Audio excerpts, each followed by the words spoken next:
Assalamualaikum warahmatullahi. Okey, macam ni. Saya nak share satu review. Dia ringkas je tapi padu. Customer ni dia ambil 2 botol. Dia ambil 2 botol kapsul tapak baru kita ni. Dan dia kata sekarang Alhamdulillah badan rasa ringan. Yang paling penting sekali, tapak kaki dah tak rasa menyucuk-nyucuk macam dulu.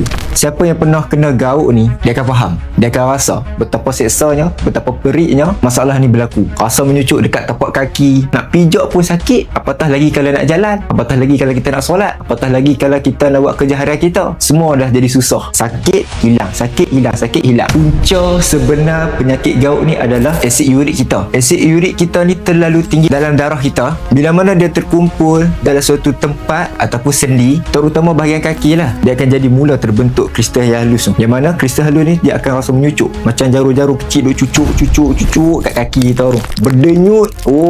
Berdenyut.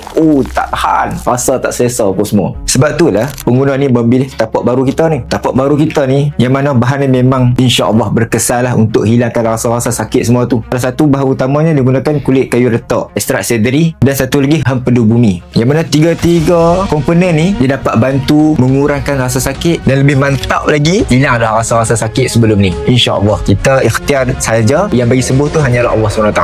Kalau hampa pun masih rasa kaki duk menyucuk-nyucuk, rasa ataupun sendi tak rasa tak selesa, jangan tunggu sampai masalah ni datang lagi. Hampa boleh dapatkan sekarang tau.